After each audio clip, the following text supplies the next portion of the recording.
Did you know our podcast is also available over on Spotify, Anchor, Google Podcasts, Breaker, Pocket Casts, and Radio Public? All great ways to listen to Lore of the Ring on the go. Those uploads are also sponsored, so listening over there is a great way to support the show as well. Links are in the description.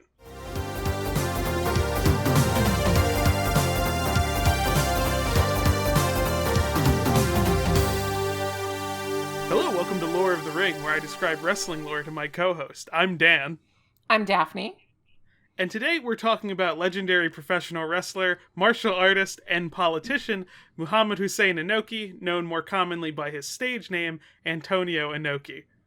So, I'm assuming, do you remember anything that I've mentioned him in passing a couple times? Do you remember anything about him? I don't really know. The name is familiar to me, but I can't remember anything that you told me about him. So I guess that's a good start for an episode, because we can start fresh. Yeah. Before I can talk about Antonio Inoki, we have to jump back to 1950s Japan after World War II and introduce you to an individual named Riki Dozan. Okay. So Riki Dozan was a Korean-Japanese wrestler born in 1924 in Japan-controlled Korea. That era is very contentious to talk about, but, living conditions weren't great. After his father's death in 1939, he moved to Japan, where he became a sumo wrestler, which he retired from in 1950, with a win-loss record of 135 wins against 82 losses, very close to the Ozeki rank, which is their champion rank. After retiring, he began working as a black marketeer, where he would primarily buy belongings off of the U.S. soldiers shipping back home and sell them to the Japanese populace. Was then petitioned to rejoin sumo. He was denied, and then began working as a construction supervisor. Something I mentioned in the second episode is that the Western style of wrestling wasn't necessarily always popular in Japan. Especially not in this time period. Like, it existed, but there were many sports that were very similar to it, that it couldn't gain a big following because, like, if you just look at general martial arts stuff like sumo and jiu-jitsu, which are the most commonly known ones, there were plenty of avenues to watch that rather than professional wrestling. Mm-hmm. Riki Dozan would be the person that kind of changed all of that. So in 1951, there was going to be a charity drive to support disabled children, which would raise funding through a professional wrestling tour, and Riki Dozan was interested in becoming a part of that, as well as becoming a pro wrestler full-time. He joined just after 1 month of training, performed the whole tour, but noted it was difficult for him, as he did not have the stamina that most professional wrestlers did, as the average length of a sumo match rarely exceeds a few minutes, because of how fast and explosive it is, and how the whole thing about sumo is it's like one mistake and it's over. I do want to note that if it's not clear that I genuinely love sumo wrestling too, it's super interesting with many intricacies to it, and it's a shame that the American sumo part of the sport doesn't really get any coverage at all unless you're specifically looking for it. I really rarely ever hear about it unless I'm watching or viewing something unless I'm seeing it mentioned in media that's being just really stereotypical about Japan in some way. Like, I've never seen any sincere discussion of the concepts behind it, which is kind of similar to my pro wrestling experience prior to this podcast, I guess. Yeah. Like, I think because I've been on, like, working places where sports is on TV 24/7. When a game ends early or we're in a preamble to a big thing that they need to cut away from whenever, you would expect they would use, like, super interesting, lesser-known sports. Like, you could do sumo there or stuff like that. But generally, it's either, like, minor league MMA or bowling. Which I can't imagine gets people to watch. Not to shade either of those. MMA I find genuinely interesting too, but most people would probably want to watch the UFC one And bowling, I've bowled before, but it's like, that feels more niche than like two very strong people at the top of their division beating the shit out of each other. Yeah, I'm inclined to agree. And like the people that follow bowling, I can only assume they already know what channel the tournament's going to be on. They're already following it. They don't need the snippets. And I don't know. It's hard to envision it being the kind of sport that has like a fandom you can join. You know, I feel like people either get into it personally and that's why they care about the fandom, or they just don't really engage with it. I could be way off base, of course. I've been off base before. I mean, I do. I like clips of the bowlers who have like that one with the "Who do you think you are? I am" guy. Yes, I love that one. I love him, but I haven't seen any other like sports like bowling personalities like you do in other sports. Yeah. So after Ricky Dozan in that charity tour, to get the stamina, he left Japan and trained in America for 5 months. And when he came back, he very quickly became a megastar in Japan, defeating multiple American stars one after another, which led him to be this national icon for Japan. As after World War II, the people of Japan desperately needed some form of like cultural icon to latch onto. And Ricky Dozan, being this heroic Japanese character standing up to villainous American characters, fit that very well. Very funnily, when Ricky Dozan wrestled in the States, they flipped it. He would be the villain and the Americans would be the good guy. But he was also one of the first Japanese wrestlers to be cheered by American crowds after World War II in America. He also became a folk hero for Korean people, too, as he was born in Korea. And he wasn't always fighting Americans. Sometimes he fought other Japanese wrestlers. And for Koreans, that became the image of a Korean person fighting against imperialist Japanese forces in the same way him fighting Americans did for the Japanese viewers. It's nationalism all the way down. There's so many layers, and every layer is just more nationalism. So, as his popularity grew and grew, he ended up starting his own wrestling company, the Japanese Pro Wrestling Association, with its corresponding program usually being one of the top-rated programs on Japanese TV. Unfortunately, his career would be cut short, as in December 8th, 1963, he would be stabbed and killed by Yakuza member Katsushi Murata after an altercation in a nightclub. What seems to have happened is that Murata stepped on Ricky Dozan's shoe, Ricky Dozan asked for an apology, and it escalated from there. Yikes, okay. This hit Japan very hard culturally, because if you look at pictures of Ricky Dozan's funeral, the few that are available, because this was 60s Japan, there's not a whole lot of like physical news documentation you can find on US internet. It reminds me a lot, like the closest thing I've ever seen to it is the pictures of Notorious Big's funeral, like just thousands and thousands of people just paying respect and mourning. So that's not the end of the story, though, as what is common with wrestlers who reach the top of their field, he did train a few other wrestlers who, I don't want to call successors, because that's not really how it's thought of in wrestling, as much as it is just like making sure the next wave of people are ready, because you care about your art film. But it kind of is the case with this individual, because one of the people he trained was Antonio Inoki. Okay. And Inoki met Ricky Dozan when he was 17 in 1960, spent 3 years training under him before Dozan's death, at which point, after he died, Inoki went to America to complete his training and returned in 1966, where he joined the Tokyo Pro Wrestling Company, becoming the company's biggest star until 1967, when that company went under.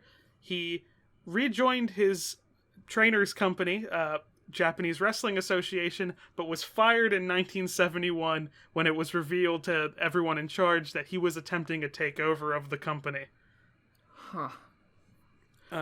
This leads him to start New Japan Pro Wrestling. And New Japan Pro Wrestling is usually the one people reference when they talk about Japanese wrestling in general, because it basically eclipsed the JWA in popularity. Even today, New Japan Pro Wrestling is considered one of the top companies. I know when we watched the CM Punk pipe bomb, he mentions it by name.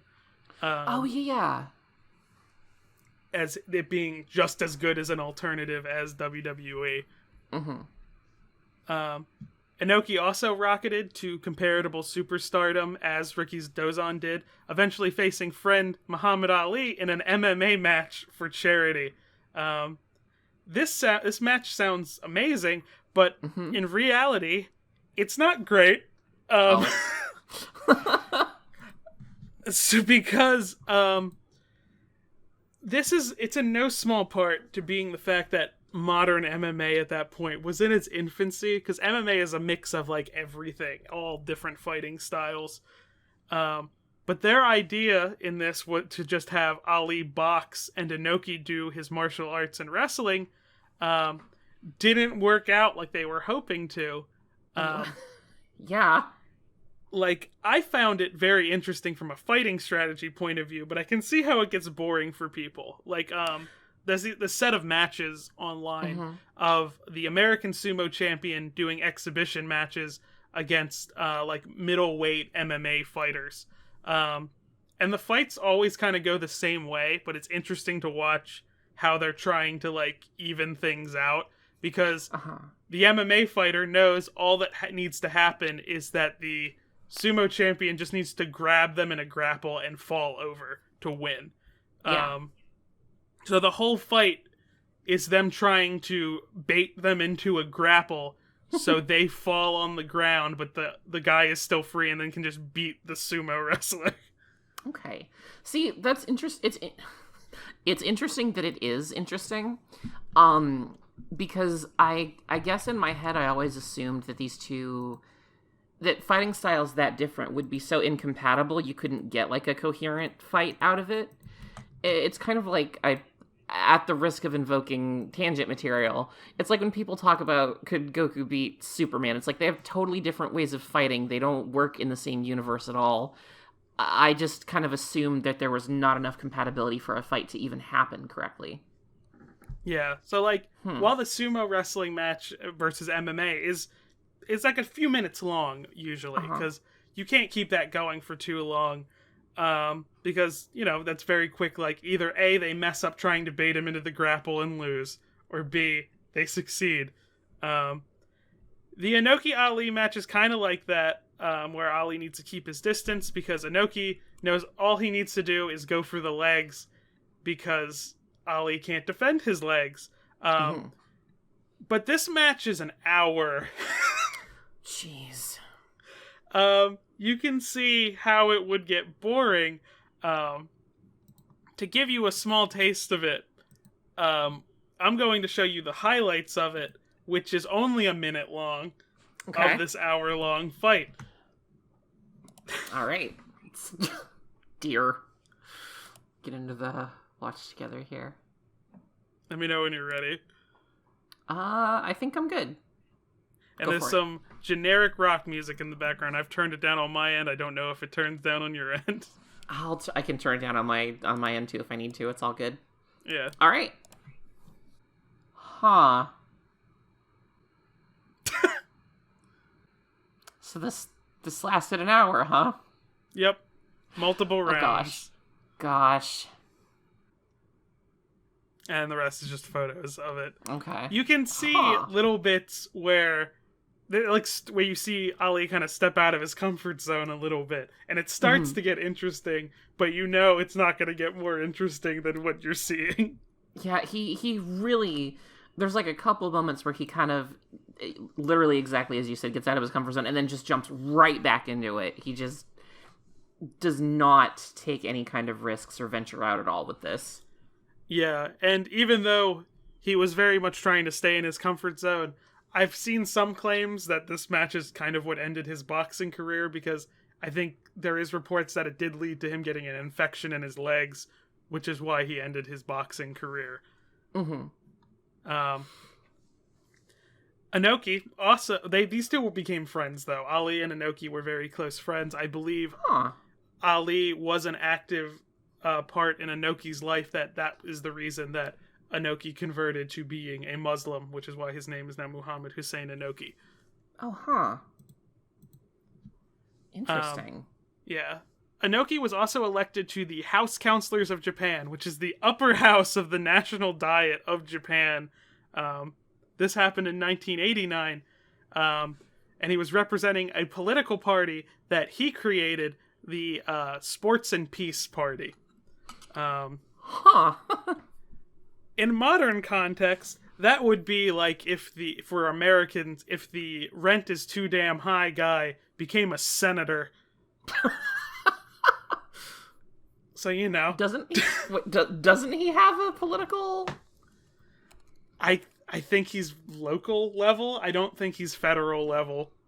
He's an act. I know he was. I know he's like a Vietnam vet, and I know he ran for president. I think he was going to run in 2012, and he didn't show up on the ballot, and just kind of dropped it to run for mayor instead. I know he's run for president at least twice, but I guess he's never actually achieved any rank, so that's fair. Yeah. Yeah. And then in 1990, Inoki met with Saddam Hussein prior to the Gulf War as a, quote, an unofficial one-man diplomatic mission inspired by the acts of Muhammad Ali, who did something similar. Okay. Then, with the purpose of helping free 41 captive Japanese nationals from Iraq, he did a New Japan Pro Wrestling show in Baghdad that lasted 2 days, so it was like a 2-day festival, and the name roughly translates to the Festival of Sports and Peace, which was a success in that it did lead to the freeing of 36 hostages and allowed all the wrestlers to go home with no issue. Following this, Iraq would go on to release the remainder of the hostages as well. Oh, wow. Okay. This event is unfortunately lost, aside from news reports of it from both Japan and Iraq. I do believe it was televised in Iraq, but there's no, like, recordings of it, and it's not in New Japan's archives either. That is, like, thinking about lost media, that's genuinely much more fascinating than, this Rugrats spinoff no one can find, because there are political ramifications and there are historical ramifications to something like that. That would be fascinating to see if it could be found. Yeah. It's also very interesting to me when you compare it just about how we talked about how last episode, how American wrestling treated the Gulf War. Yeah. That WWE saw it as an exploit, to exploit it and just to increase ratings, and it became generally dangerous in some point. While Antonio Inoki saw wrestling as something that he could use to ease the conflict. It's even more interesting if you compare it to how amicably in 1990 how everyone went home, compared to a WWE incident that happened in Saudi Arabia in 2019. Which, abridged version of that. What seems to have... This is based on people that used to work for WWE.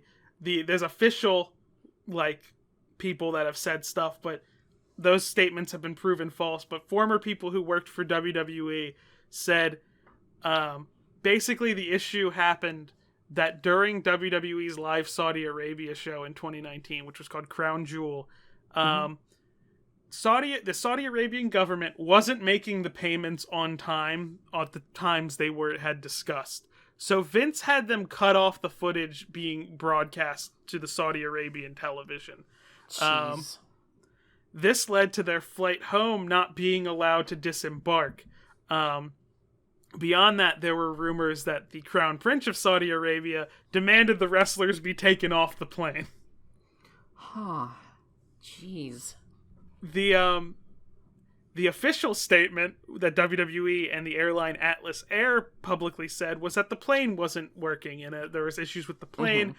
But that's public record if there is reported issues with a plane, regardless of country. And there's no public record of being any reported issues with the plane. Of course not. And also, after this, There were already wrestlers who were like, I'm not going to wrestle in Saudi Arabia for political reasons. Mm-hmm. The number of them refusing increased after this.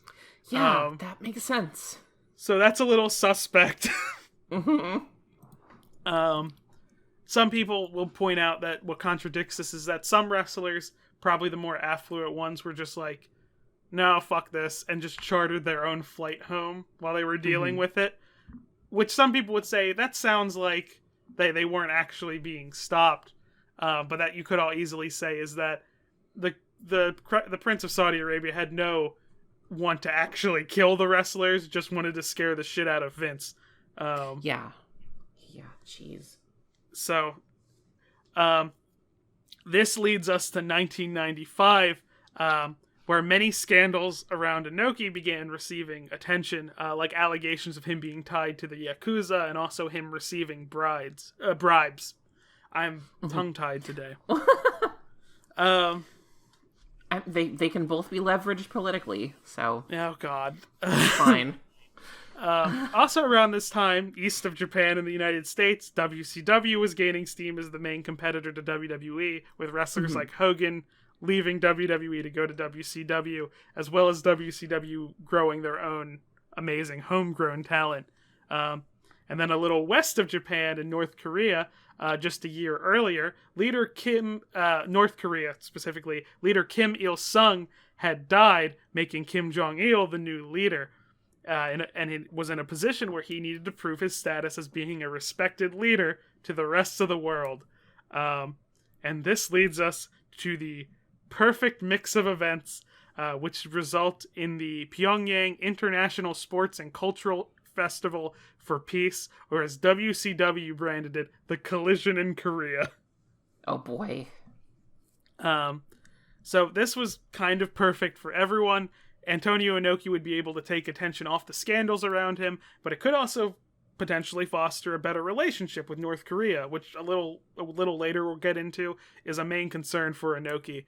WCW would get to play a hand in what's going to be considered a historically important event. Kim Jong-il thought he would be able to gain respect worldwide from this, and even like in my point of view, had this gone the way they thought, it would be a very good idea.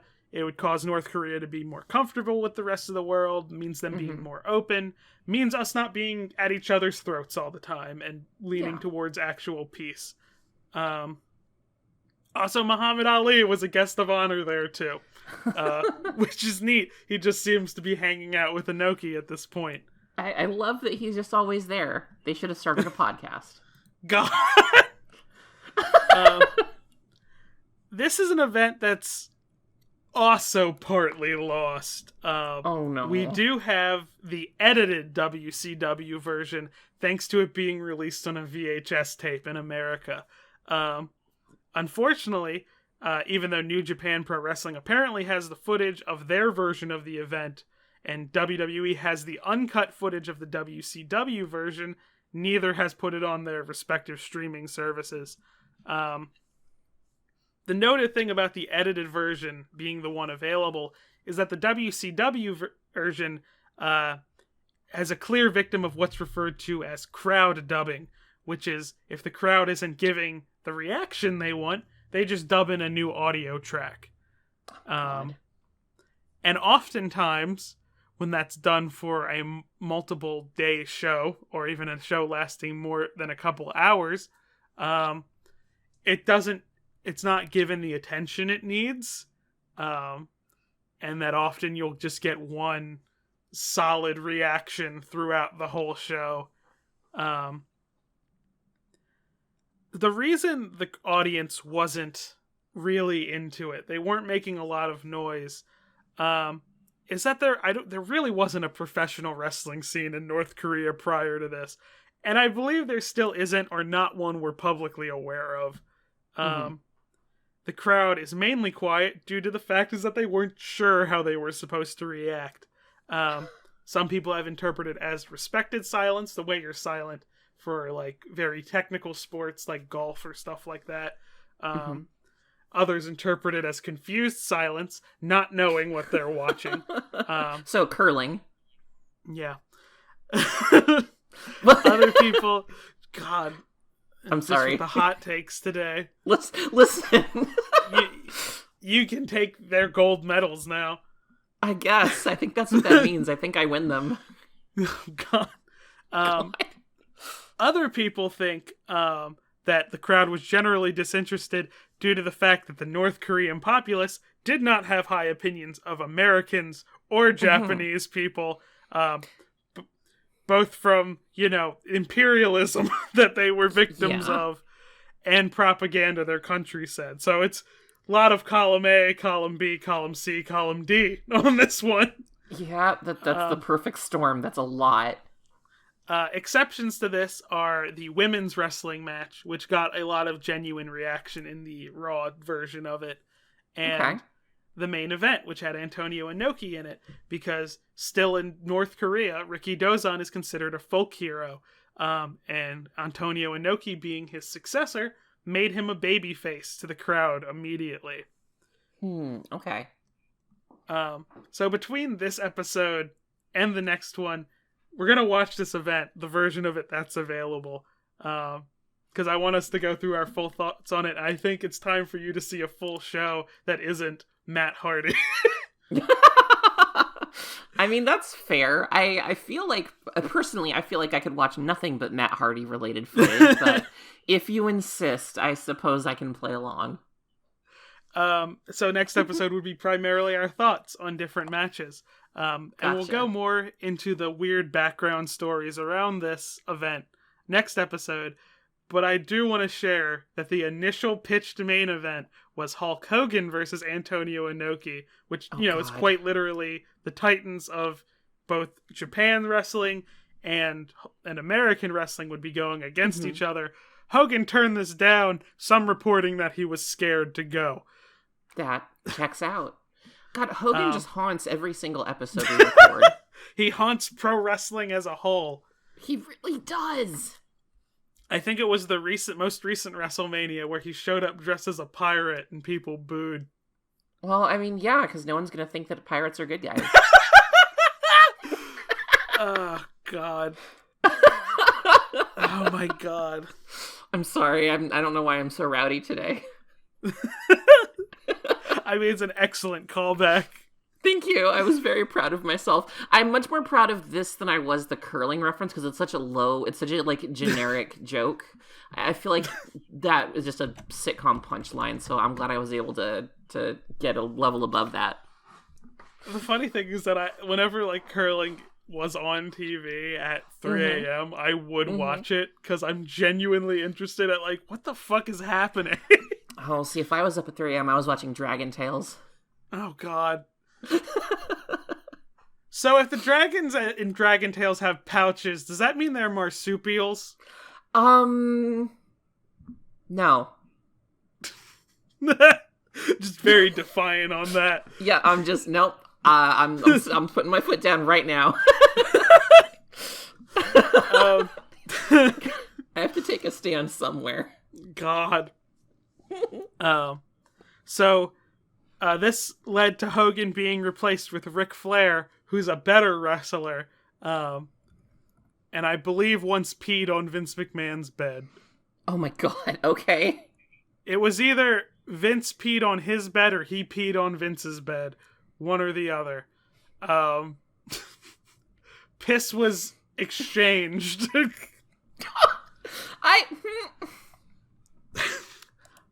And people who don't know anything about wrestling would probably just know, Ric Flair drip. Yes, that song is about him. Is that song about him peeing? No.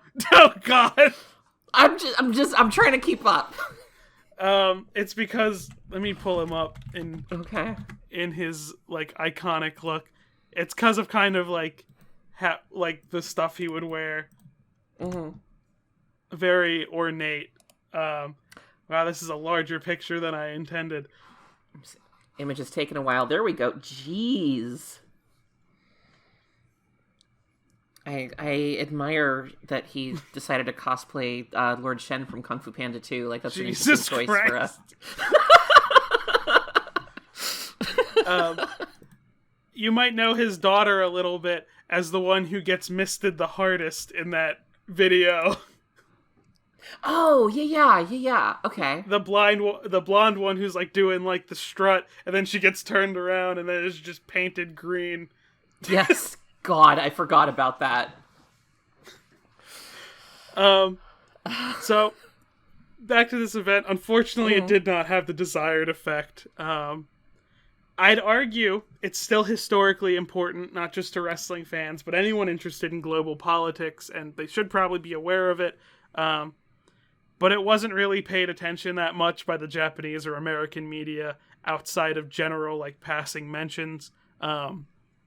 Did not get a lot of pay-per-view buys in the United States. Inoki lost his re-election bid in 1995 and would not return to office until 2013. There was a follow-up to this event, though, in LA called the World Wrestling Peace Festival, which happened a year later. And this time it didn't just feature New Japan and WCW, but it featured AAA Lucha Libre, All Japan Women's Pro Wrestling, CMLL, which is another lucha organization, MPW, which is another Japanese organization, and the National Wrestling Alliance, the thing that Vince would try his best to kill, and is currently owned by the Smashing Pumpkins guy. Billy Corrigan?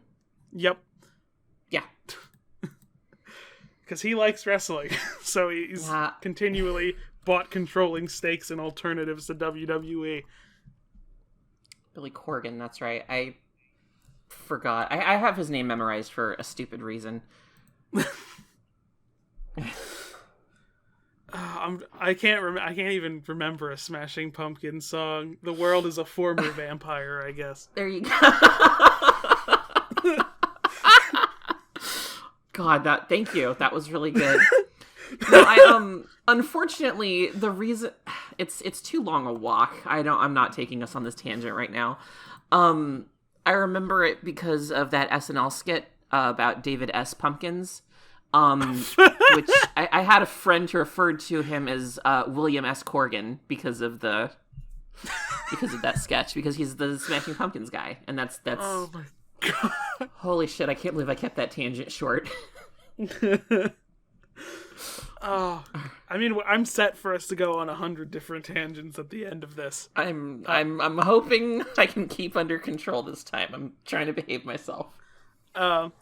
So when he ran again for public office in 2013, rather than running with the political party that he started, which seems to be all defunct at this point, he ran with the Japan Restoration Party, whose name made me kind of go yikes a little bit, but I'm honestly more confused after reading more about them, because Japanese politics as a whole is a mystery to me, mostly because the Western way of we view politics might not apply. Because the way Wikipedia describes them is that they're right-wing, but they support gay marriage. They are against making the Japanese military be able to mobilize overseas. So it's hard to gauge where their politics land. Also, when you look at, because this party was eventually merged with other parties, and they keep moving to the left every time they merge, till now they're considered center. And I've also heard a few people say that trying to compare the American right and the Japanese right is not something you can do because they're completely different politically. And I've tried to understand what Japan's political landscape is like, and I understand the establishment party is conservative, but I can never parse what's exactly happening. But I assume it's the same if a Japanese person tried to figure out American politics. Most likely. And I mean, it doesn't help that if you try to research American politics, you literally had Democrats and Republicans essentially switch platforms a few decades ago. That makes it even harder, because when you dig into stuff like the Southern strategy, it's really hard to keep track of.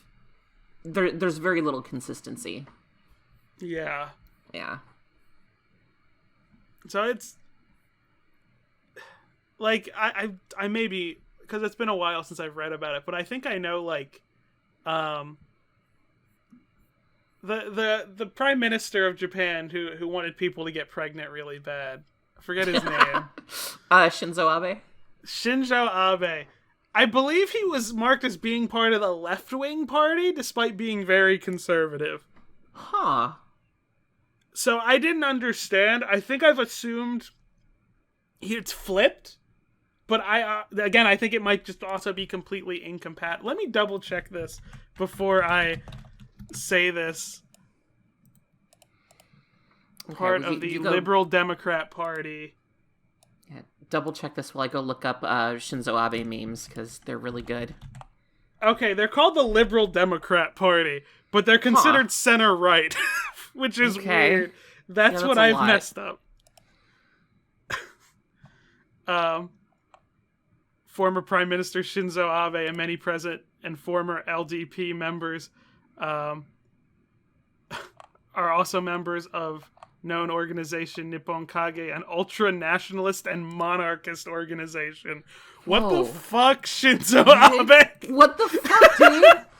I only knew that he wanted to fix the birth rate, like the whole meme about how he was like not fixated improve on the birth rate. It's not gonna. God. It was extremely funny to me that because he funded like 10 different fashion things. Like I know it was the Virgin Killer and several other things that were this will fix it. But then people just drew anime characters. Yeah, it was called the Virgin Killer? Let me pull up the Virgin Killer sweater. Oh, Christ. It's either this or it was a different sweater. But I'm certain it's the Virgin Killer one. Huh. I mean, that's a very bold implication to make with the name of your frickin' sweater. It's a threat for what they'll do next if the birth rate I guess. I mean, there's also a Scorpions album called Virgin Killer. Does he just really like the Scorpions? God, that's ridiculous. Jason Voorhees and Shinzo Abe on opposite ends of the political spectrum. I'm going to keep it real with you, Jason Voorhees. This is not going to curtail the American birth rate.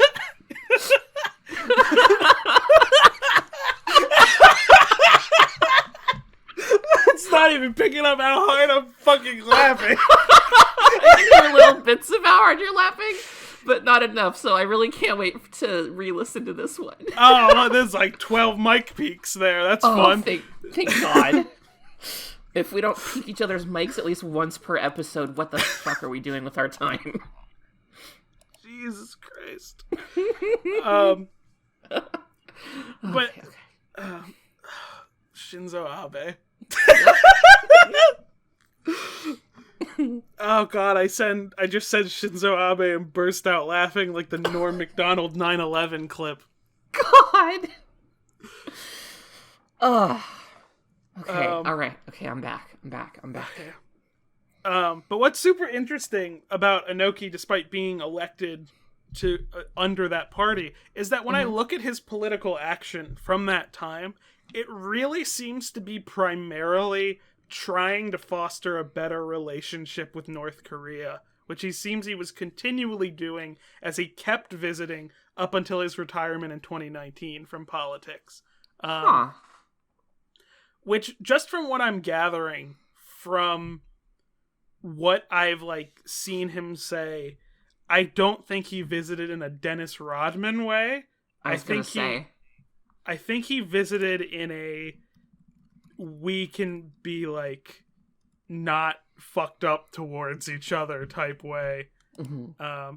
And he might have also just had a lot of empathy for the Korean people, being that he was trained by Riki Dozan, who grew up in Japan-controlled Korea, so he maybe have been told things of the fucked up shit that happened. So he may just also have a lot of empathy for those people on top of that. That's honestly what I was about to say. It sounds like there's just a lot of empathy really directed in their direction. God, really focused on them. It sounds like he just learned a lot from the right person, which I think is really admirable. Yeah. So, what do you think of Antonio Inoki as a whole? I I mean, he sounds like a pretty. Some of the stuff he's doing sounds like it was really laudable. Like, I feel like I could be wrong. I feel like there is a joke in pop culture that, a person who says that their goal is to promote world peace or to promote uh cooperation between nations, like that's usually laughed off as like they're overly optimistic and stuff. But Jim Henson intentionally created Fraggle Rock as a way to promote like international cooperation and world peace and stuff. And I think that people who dedicate their lives to that, if they do that in a really sincere and like demonstrable way, are, really fascinating people. And I think that it's kind of a laudable thing to do. It's, if you're going to be famous and you're going to make money doing something professionally and you can afford it, I feel like it's kind of the right way to go. Like, I think it's kind of cool that that was where he focused his efforts. It's cool that he was friends with Muhammad Ali. It seems like there's just a lot here to appreciate. And what do you think about the ideas of doing wrestling festivals to like foster peace? I get it. I get it. Because on the one hand, it seems so silly on the surface, and it seems like almost as nonsensical as Matt Pat from Game Theory giving the Pope a copy of Undertale. But what you're doing when you use something really sensationalistic and often viewed as silly is you're drawing attention to something so that hopefully you can start the larger conversation you want to have. So I understand the logic of wanting to go from I'm sending all these pro wrestlers to another country to let's talk about that country and its relationship with Japan or the United States or North Korea. Let's talk about where this is happening and why it's happening. I don't think that's always successful, but I think the impulse is admirable, and I understand the logic of that decision. I think it makes sense that that's the attempt that people make and the approach that people have. Yeah. I swear I'm trying to find something to read that I thought was really interesting about when he met with Saddam Hussein. Mm-hmm. It was something I read that there's like something that if you have like an amicable meeting with the leader, you're given like this like weird like marker that's like 2 golden swords or something, and he gave Inoki that. So it seems like they maybe have gotten along all right. I don't know if this is literally 2 golden swords, because I think I translated it from a Japanese Wikipedia page, which Google Translate isn't the best when using non-Western languages. Yeah. But it said something about 2 golden swords. I'm assuming it's a pin. It would be very weird if he was literally given 2 golden swords. Okay, but imagine if he was, though. I'm just going to Google Antonio Inoki golden swords and see what happens. Good. Okay, the Sports and Peace Party Wikipedia page. As the traditional gift for visiting a head of state, Saddam gave Inoki a pair of golden swords. Citation needed. I don't see any pictures of him with the golden swords, which is disappointing. I don't want a citation that might disprove this. I want this to remain real. Other thing about Inoki that I'm sure someone is going to bring up if I don't mention it. There was a wrestling match. This is a portion where I would say Inoki probably lost his cool considerably. So he was against a wrestler named the Great Antonio. I'm sure you can tell which one that is from this image. He does look pretty great. So his whole thing, the Great Antonio, is that he was kind of like a sideshow act before professional wrestling, where he was in strongman competitions starting in the late 40s. Apparently could eat 25 chickens and 10 steaks in one sitting. Okay. This is a scary man. Yeah, the guy who could eat 25 chickens and 10 steaks in one sitting. We've all heard of him. We've all seen it. We've all seen that. But when he was wrestling, he had his whole thing was that he would no-sell his opponent's moves. That they would look like they would hit him as hard as they could, and he would just, like, pat his belly like he didn't feel it. That's pretty fun, actually. I think Inoki got very fed up that the whole match was going like that. Because in the last 3 minutes, Inoki loses it and starts fighting him for real. Oh, jeez. And he did knock the great Antonio unconscious and caused him to bleed. Jeez. And they had to call no contest for the match because they were like, we have to stop this. God, okay. Here's an upsetting gif of, like, moments before they called it that looks like it's been looped pretty excellently. Jeez. Yeah, he is full on just kicking him in the head. It's almost hypnotic. So many people bring that up, especially when they talk about shoot matches, which is when, you know, they just decide, you know what, fuck you. Fight for real. Yeah. So now that we've kind of covered the main stuff and we already know what we're going to do for next episode, we're going to watch between this episode and this one, the Collision in Korea, and come back with our thoughts on it. And I will send you the link after the podcast. I want to leave room for tangents, because you did mention you had things to say about Space Jam last episode. Oh, God, you're really going to make me talk about Space Jam? I promise I have something wrestling related to add to it later. Okay, I'm trusting you on that. I'm going to hold you to that unless I forget to, which is entirely possible. Okay. So, I watched, the day it came out, we had that stream in the Discord server where a bunch of us watched Space Jam: A New Legacy. And I feel very conflicted about it. I don't know if I know you were in the stream for a little bit of it, and I don't know if you had your audio on, but if you did, you might have heard me say I'm furious like 5 or 6 times, because sometimes I say that when things frustrate me. Where did the Gremlins go? Yeah, the Gremlins. I was so loud during the Gremlins thing. Oh my God. So for context, the original Space Jam is not a movie that I consider to be good.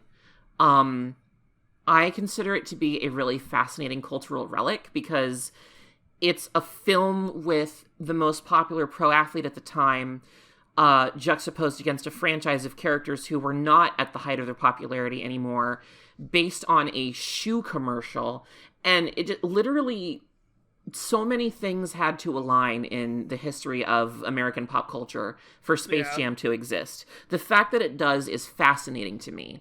And so I watch it as this weird little cultural relic as opposed to something that I have like a deep-seated nostalgic love for. Because if I'm being honest, I don't think it holds up very well the further away you get from the 90s. See, the way I watch it, because I watched the original Space Jam, and when New Legacy came out, I did watch it with Sheldon. Yeah. When I watch the original, I watch it as it's something being completely unhinged. Which is why I like it. I've definitely seen some people on Twitter that are in my circles being like, both are commercials, they're both bad the same way. But they're very different. I think they're bad in different ways. Yeah. Because, like, while you could say, yes, the original Space Jam is a commercial to be like, remember Looney Tunes, and also this shoe commercial we did, it's not distinctly a commercial in the new way.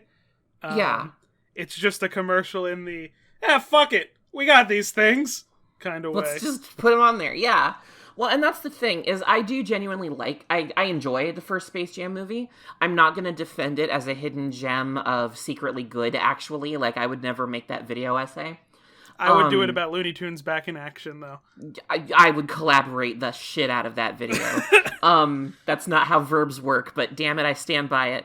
But conversely, like you mentioned, Space Jam: A New Legacy is very much a commercial for Warner Brothers themselves.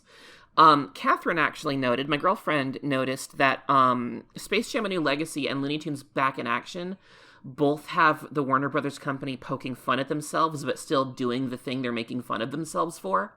Like in A New Legacy, LeBron James talks about how dumb the idea is of Warner Brothers Studios being run by an algorithm that predicts what movies will be popular and then deep faking actors to put in existing pop culture franchises. Like, he makes fun of that, and then that's literally the entire rest of the film. And in Looney Tunes Back in Action, there are characters talking about how we don't know who Daphne is. We never heard of these characters. Who cares? Let's not bother with them anymore. And then they release this film at a time when there's no Looney Tunes merchandise. There's no television show airing. There's no reruns in syndication.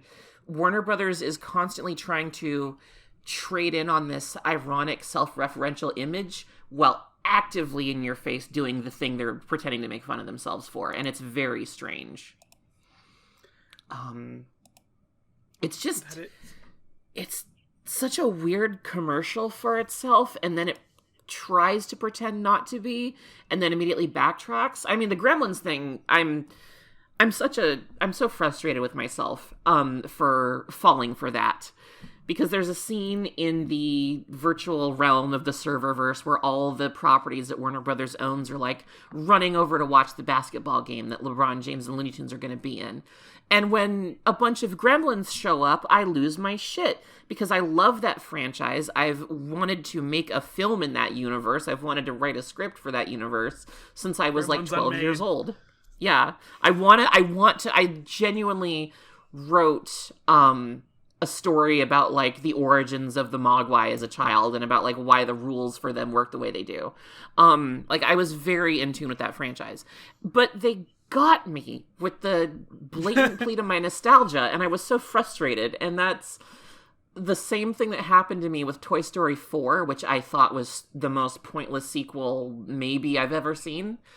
Because that movie opens with one of my favorite toys, the one I always wanted merchandise of as a child, like about to get washed away down the gutter in a storm. And so they immediately hook me with this nostalgic plea to, oh no, I remember him, I loved him, I wanted to buy him when I was little. And I'm perpetually infuriated that studios are not just making this attempt to trade off on their nostalgia, but they're succeeding constantly. And so Warner Brothers, I think I'm angry at Space Jam: A New Legacy on principle because it doesn't deserve to be successful and it doesn't deserve to be liked and appreciated.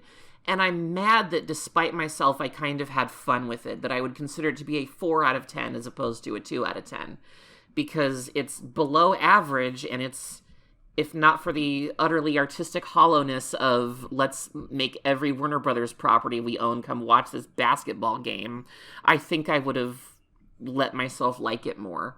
Like, I'm mad that I liked it as much as I did because it doesn't deserve that esteem from me. Animators worked really hard on it and the actors worked really hard on it, and I love that I hate and I love that this is a big blockbuster family film centered entirely around a black family. That's so frustrating to me in the creative context of what Space Jam: A New Legacy is. So I'm mad about it, but I'm not as mad as I want to be about it, which makes me madder about it, I guess, are my thoughts on Space Jam: A New Legacy. I have something that's going to make you madder. Oh, hell yes, bring it on. They missed a very obvious joke to have the Gremlins you grew up with just be there with the Looney Tune Gremlin, which is distinctly a different character. How did they miss that? They put every other thing they own in this movie, and they forgot about the actual Looney Tunes Gremlin. Fuck that. I'm so mad. That's so easy. Like, it's the clear, like, actual, like, oh, you give a shit joke that you could have thrown in there. Mm-hmm. Like, it's like, oh, this is someone who cares. Like, because they do another, I'm sorry, I'm interrupting you. They do another, the writers actually gave a shit joke. Because when Ready Player One came out and the Iron Giant was some internet nerd's battle mech in the final fight of that, people got really mad. But in Space Jam: A New Legacy, when the Iron Giant is mentioned, LeBron James specifically remembers that Superman is the Iron Giant's hero and role model. Like, you have to have cared about and remembered the Iron Giant as a movie to make that reference. And that's like, damn it, someone who actually gives a shit wrote at least one line of this film. It'd be extremely funny if that was LeBron James's input. Oh my god, I want that to be an ad-lib so bad. It would be so funny. That would be so good. Like, what I will say about that movie is that theatrical 2D animation is my shit. I will watch subpar stories and subpar writing for high-budget 2D animation. Really, when everything transitions to 3D, I stopped giving a shit very quickly. Yeah, absolutely. I thought it was funny to see Tim Burton's Penguin again, but it's not a meaningful context at all. Like, if this was in universe of the... Because despite everything about Tim Burton, and a noted distaste I have for that man, I still think the Burton Batmans are the best one. Agreed. So, I don't know, just seeing those versions of the characters were like, that got me the way Gremlins got you. But it was like, also felt like distinctly hollow. That like, I remember when Joker came out. This is going to sound like a tangent, but it's related to it. Okay. When people were like, what other DC characters could you do with this? I'm like, do Penguin and have Danny DeVito reprise the role. Because there's a lot of unexplored about the Burton version of Penguin. There's genuine pathos there. Yeah. So I don't know. I think it got me the same, like, upset way. To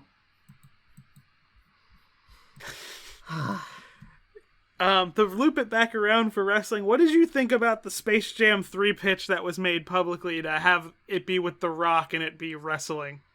I mean, if it's with The Rock, I'm already gonna love it, like, automatically, so that's a little unfair. That I'm into, because, I mean, so many wrestlers I've learned about are just fucking cartoon characters already. Vince McMahon is a literal caricature of a person. Like, that works so well, I'm kind of annoyed, because that's really, really good.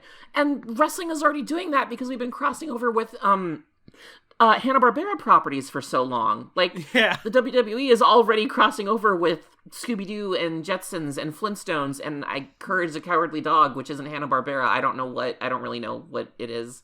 They're already doing... Jetsons. They did a Jetsons one. I thought I said, they did Jetsons.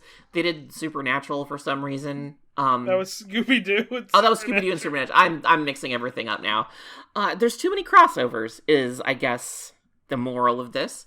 But Wrestle Jam, or whatever it would be called, that's good. That's really smart. And I'm mad I won't get that. And I'm mad that I got New Legacy instead. Well, I mean, they pitched it after. It was the director of 3. Okay. New Legacy that said, like, that's what I'd want to do for Space Jam 3. Well, shit, let him do it. Yeah. We might as fucking well, right? Like, who cares? The mental image of Bugs Bunny tricking the villain wrestler by dressing up as Vince McMahon is extremely funny to me. Yeah. Oh, God. I like the idea of the slogan being Space Jam 3. We might as fucking well, right? Who cares? Oh, God. Oh. Like, Space Jam 3. You know, fuck it.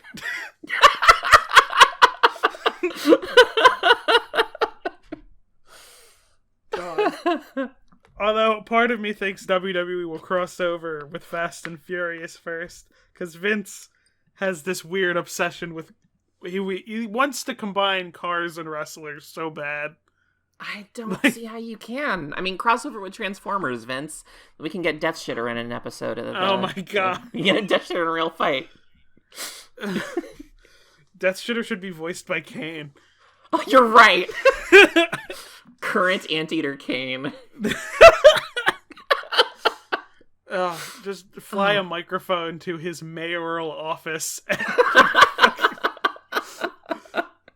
Doesn't his Twitter bio say I used to wrestle or something? Because he's got Twitter accounts for mayoral stuff and WrestleMan stuff, I believe.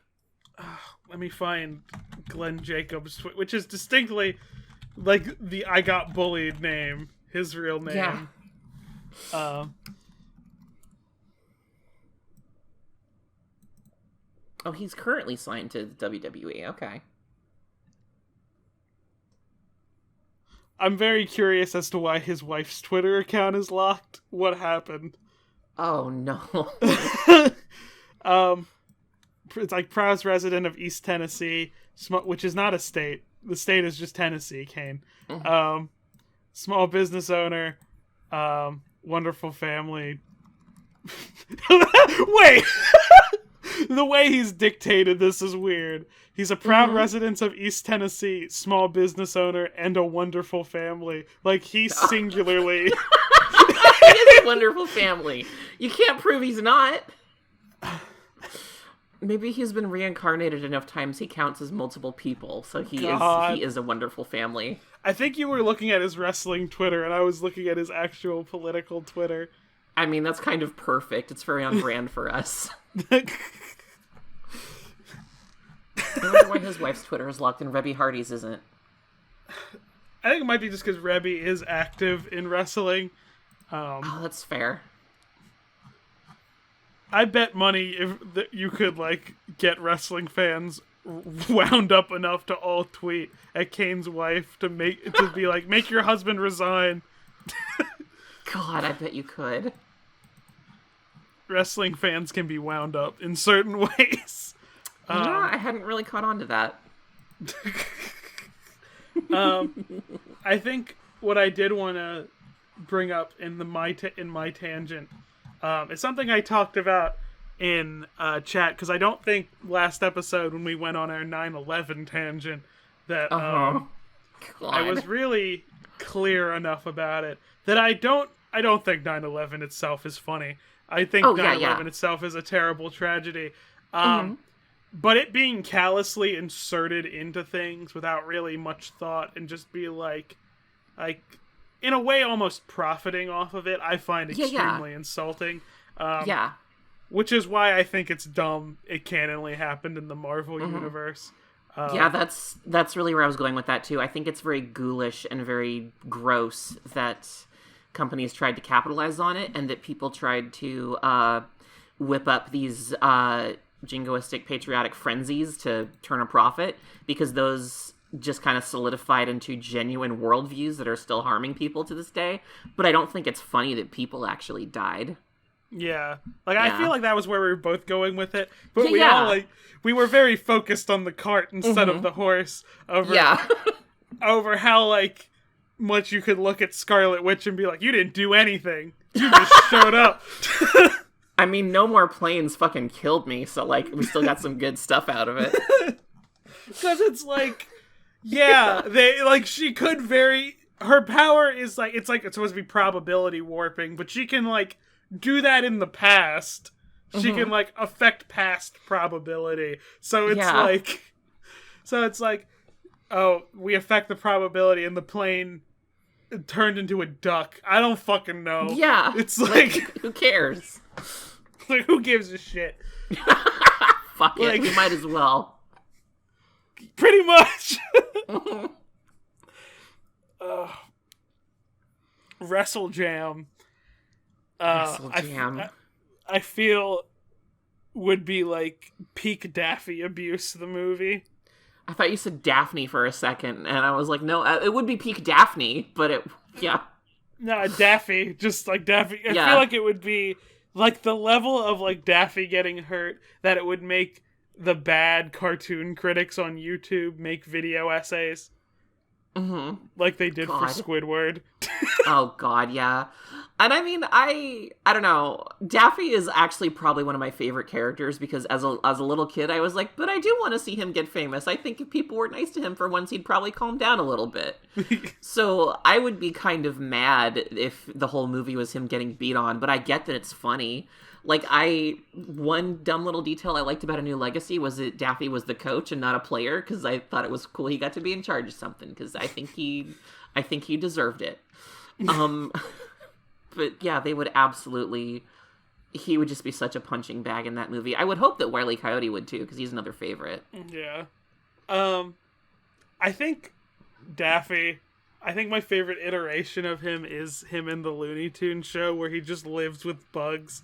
Yes. And, like, bad things befall him, but he still, like, experiences less than zero consequences. Mm-hmm. Like, he'll just do bad things, and then bugs will get the consequences. I'm always torn with that character archetype, because while that is funny, that is also, like, literally a member of my family, and it drives me crazy sometimes. So, I'm always kind of mixed on characters who are like, I'm gonna do whatever I want, and you're the one that gets consequenced. Someone described that show as Seinfeld, but with Looney Tunes. Well, now I don't have to watch Seinfeld, so that works. Bow, bow, bow. I've never seen an episode. I've literally never engaged with it. There are, like, clips that I think are very funny. I like the clip where Kramer is transformed into a chicken. Mm-hmm. And I like the old Tumblr account where it was, like, Seinfeld screenshots, but remade in Gary's mod, and Jerry's a skeleton. Oh, God. Okay, that's pretty good. I'm gonna send you Kramer Chicken just because I think it's very funny. No, that's fair. I feel like you should, because I've not seen this before. So when are we starting Lore of the Seinfeld? Never. Which we're not, by the way. Thank you. Never. Oh. Well, I'm seeing this. It's definitely something I have to look at right now. I do believe it's like a hallucination of someone that I think it was like Kramer installed, like, replaced the lights in his apartment with tanning lights so he would always be tanning. Huh. And that turned him into a turkey? Someone, like, I think someone was supposed to get him, and they, like, forgot and fell asleep, and they hallucinated that. Oh, okay. I'm sorry. I'm keeping up now. Huh. Seinfeld of the Ring. Yeah, no, you're right. It has to be so detached from any kind of, like, recognizable title formula. It can't be Lore of the something. It has to be something of the Ring. Like, when we get pop music star Lord on the show, it can be Lord with an E of the Ring. Ooh, I like that. But we have to specifically say Lord with an E of the Ring. Oh, that is her name. That's her name now. I need to figure out what I'm going to call the inevitable Daphne info dumps about Chuck E. Cheese at you episode.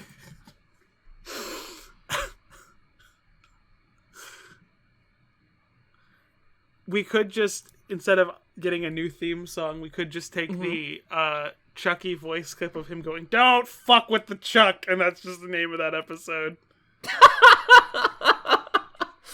But we're gonna be fucking with the Chuck. The whole point is that I'm talking about all the things I know about him. I fully intend to fuck with the Chuck. You don't understand. No, it's not going to be how respectable Charles Entertainment Cheese is. Well, I'm not gonna lie and say that I'm not gonna pretend that I wouldn't be extremely positive about it, because I find it to be a genuinely fascinating aspect of history and pop culture, and I was literally in Fargo, North Dakota, visiting one of the last few Chuck E. Cheeses that has a functional animatronic stage, like 4 days ago. So, like, I can't claim to be unbiased. I took so many pictures. It's for research. I saw a video essay about this. Yeah. Is it weird that when you said you were in Fargo, I just imagined, like, Chuck E. Cheese feeding the purple one into a wood chipper. Mr. Munch. Yeah. Mr. Munch is the wood chipper. Have you seen Fargo? Nope. I don't know if this joke is landing. I'm sure everyone else is loving it. I'm not caught up, but I believe I know you're funny, so like I trust you. There's a crime drama called Fargo. Okay. Right, it's by the Farrelly brothers? The Coen brothers. Coen brothers, Jesus. Steve Buscemi's in it. But spoilers if anyone hasn't seen Fargo. Like right at the end, they find the cop lady who's the main character, or one of the main characters because there's other ones, finds bad guy like shoving body parts into a wood chipper. Mm-hmm. And when I hear Fargo, I think of that scene. Gotcha, okay. Extremely not funny bit. Meg becomes mostly more not funny. I mean, what's funnier than over-explaining a joke while I passively, do my active listening in the background? Go, uh-huh, mm-hmm, uh-huh. Yeah. Mm-hmm. Oh, geez, yeah, okay. The Muncher as a wood chipper, we've all seen it. Yeah! There it is, thank you.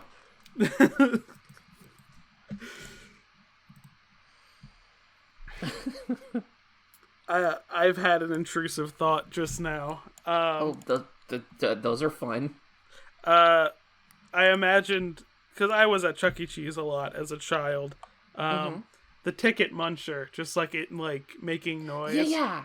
I'm imagining a video of it, and then hard cut to that lady in that one video going, "Can you eat pussy like that?" Damn the shriek that I just emitted. It's like the worst thought. That's...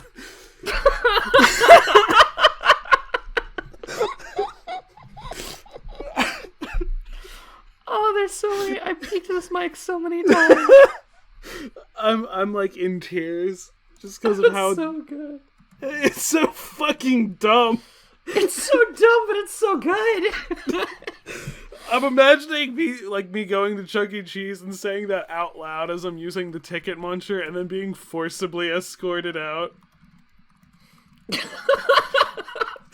I am forcibly removed from Showbiz Pizza Time. The muncher. God. Can you eat pussy like that? God, that fucking obliterated me. I'm done. I feel like the episode was very appropriate until this point. I feel like we did a pretty good job, and then at the end, yeah, we just kind of... I don't think we even swore that much until the end, either. Oh. We were almost so well-behaved. Almost. With my luck, this is going to be the episode my mom listens to.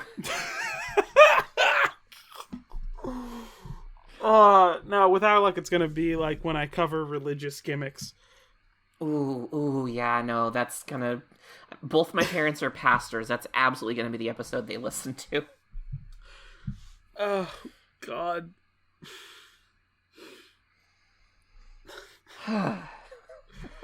I'm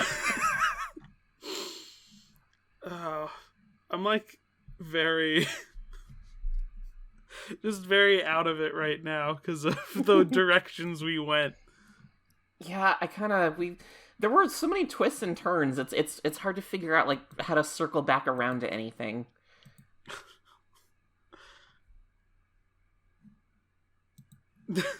I see you already tweeted about Fargo. Listen, I wanted to get that out there before the thought fell out of my brain, so I want to put that tweet out into the world.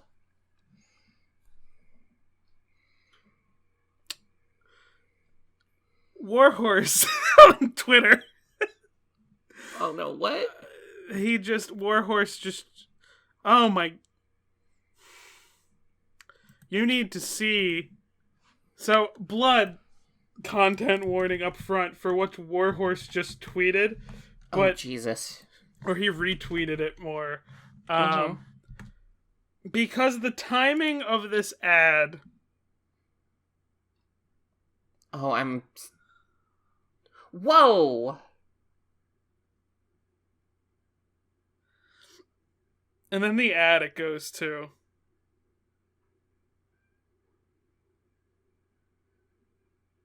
Still showing that. Jesus! The ad. I almost want to say that's on purpose. Jesus, I'm not watching that again anytime soon. Wow. The things Warhorse retweets. I want Warhorse on this podcast to tell us about his favorite wrestling storyline. God, I would die to get Warhorse on this episode. on this show.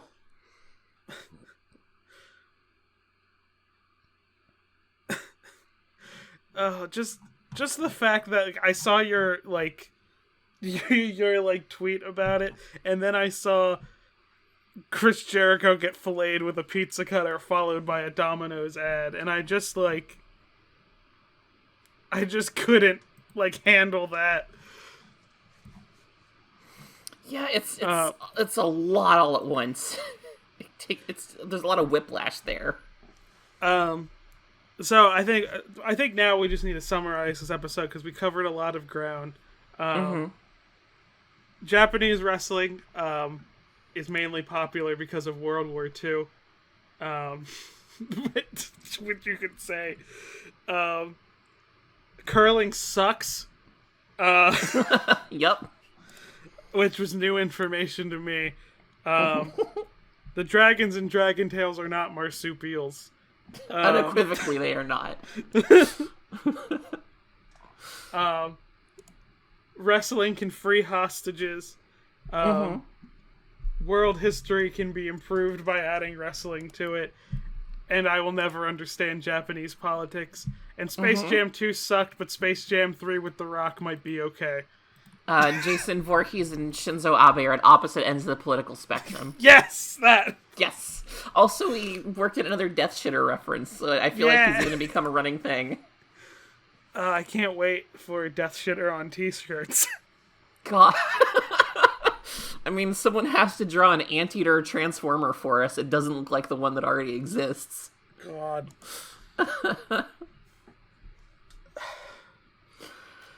It's like, I'm oscillating between just imagining just like an anteater with just like circles drawn on him for bolts. And then just like the elephant from Mighty Morphing Power Rangers. Ooh, yeah. I'm just oscillating between the two. There's a lot of really good options there. Well, we covered a lot of ground. We learned a lot, debatably. I think we did good work today. Yep. And if the rest of y'all haven't seen it yet, I'll also be on a Sonic podcast very soon. Yes. Do you have info about that? Is it soon enough that we can that you can plug that a little? Because I'm excited to listen to it. We're recording very soon. Yes. From the group chat of it, it already seems like people are already getting upset at the first 5 issues of the Archie run. Good. Which is pre-Ken Penders, so we're... Oh, wow. Look forward to that. I'm very much looking forward to diving through the Archie continuity as well as any other continuity we decide to cover. But next episode, we will be talking about the collision in Korea, which I'm sure I will mess up and call the Clash in Korea about 100 times, because it's just something I say, and I search Clash in Korea, and then I can't find it. The Clash of Clans, the League of Legends. Your Honor, League of Legends, death. And that's where we'll end. Yep. Bye, everyone. Did you want to mention the name of your podcast or specify the premise? It's Mobius Book Club. It's me and a bunch of other people who will introduce themselves in the first episode, because I don't know everyone's handles and if they're going to start their own other Twitters besides their personal ones, so I don't want to reveal anyone yet. Just because my social media is a mess and I want everyone to know my personal business. Same.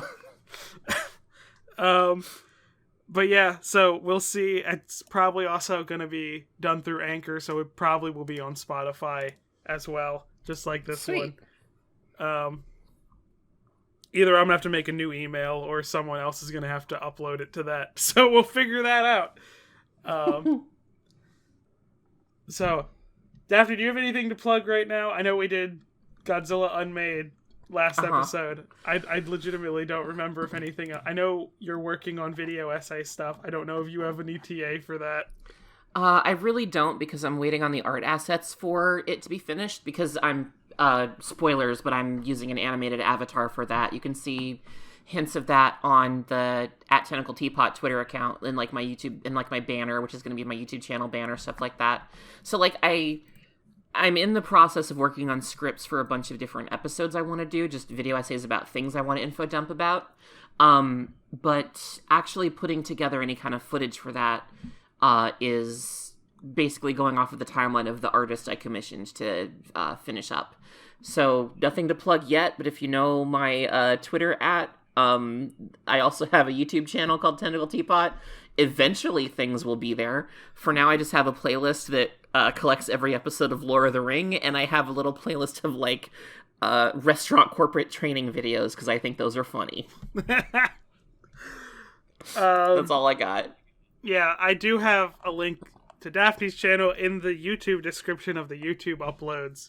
Ooh, every thank episode. You. So I also have Tentacle Teapot there too. So if you just want to click that link and follow, that's there. Hell yeah. So I think that's everything. I think we covered all of our bases. Yeah. See y'all next time when we talk about the collision in Korea and address some of the uncomfortable stories behind it. Have a good one, everybody. We'll see you next time.